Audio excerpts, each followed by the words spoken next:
So continuing on, we can't observe a single star going through its whole life cycle. It just takes too long. These things last, at least millions of years to billions of years. So the star clusters help give us that information. So we're going to start talking about what happens when we leave the main sequence.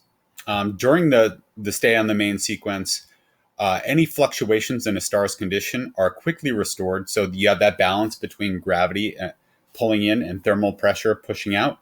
So if there are any like little wobbles or anything, they'll be pulled back by the other force. Eventually, hydrogen in the core is consumed, and the star begins to leave the main sequence. From here, we're going to have two paths. So if you have a high mass star, that's going to take one path, and you have a low mass star, that's going to take another path.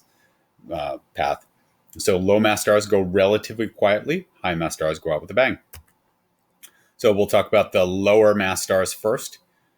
So evolution of a sun-like star, you can see over the lifetime, you increase the amount of helium and decrease the amount of hydrogen.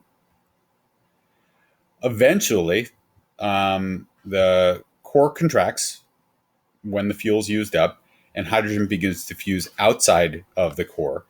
And then it's going to expand and cool.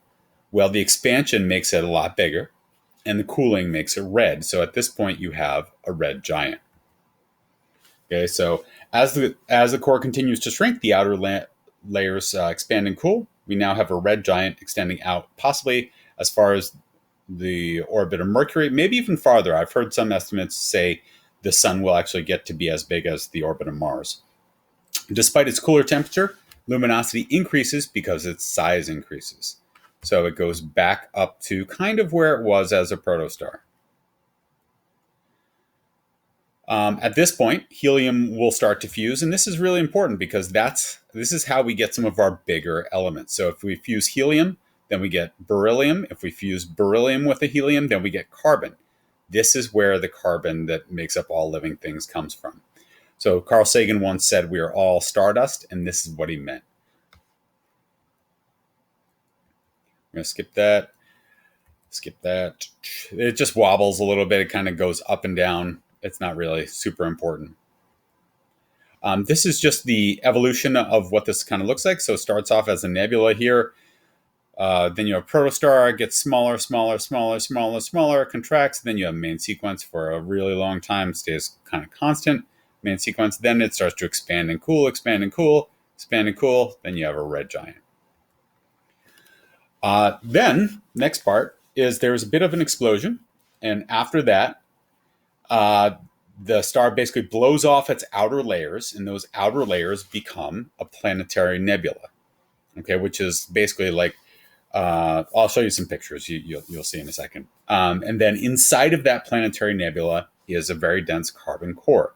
So that carbon core is a white dwarf. So the white dwarf is surrounded by the planetary nebula. When I write out my flowchart, I normally write planetary nebula first and then white dwarf, because the planetary nebula will go away, whereas the white dwarf will stick around for a while. So here are some pictures of them. Very, very cool. They all look a little bit different. And this is the planetary nebula on the outside, and then the white dwarf is the tiny little white dot in the middle. So eventually, the white dwarfs will just kind of like fade away. They kind of stop glowing as they lose their energy, and eventually will become black dwarfs. So that's the end of that branch. Evolution of stars more massive than the sun. That's what we'll talk about next. So these will eventually become red giants. And this is a table showing the ending place for all different stars. So high mass stars will end up becoming a red supergiant, becoming even bigger. And because they're even bigger, they can actually fuse even more elements because there's more pressure. So you can fuse things all the way up to iron.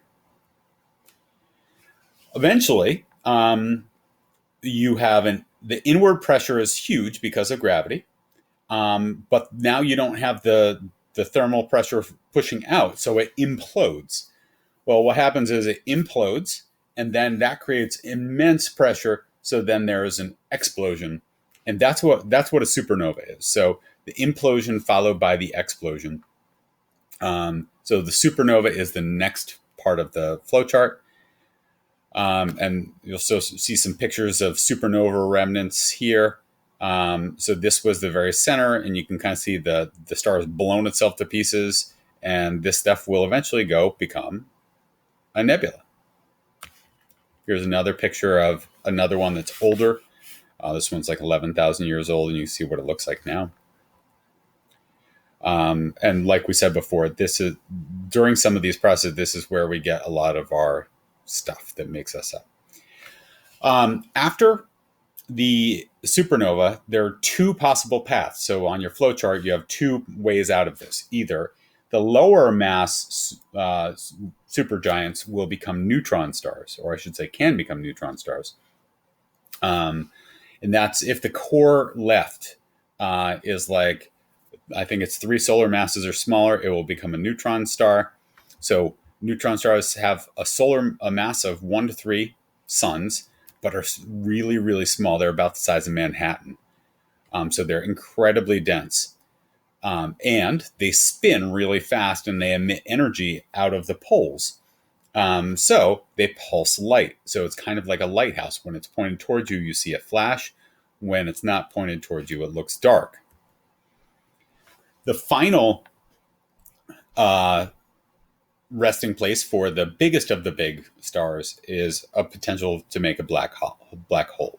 So if what's left after the supernova exceeds 3 solar masses, then basically the gravity just wins out.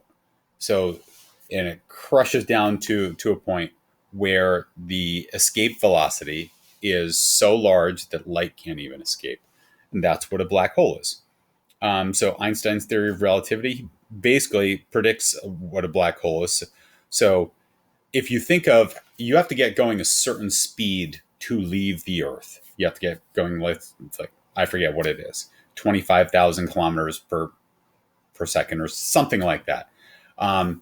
So that's the escape velocity. If you look at the sun's escape velocity, it's like 1,000,000 kilometers per second or something like that. It's really high. Well, a black hole's escape velocity is so large that it's bigger than the speed of light. And that's why the light can't go anywhere. How do we know this? So it warps space and time around it. And so what happens is that stars will just orbit this. And that's kind of what we see. We see stars orbiting virtually nothing. So that's kind of where we look and where we start to point our telescopes and our instruments to get more information. Space travel near black holes, we don't know. They're too far away. But some ideas, are that things get spaghettified, so basically squished down to nothing and become like strings. But we don't really know.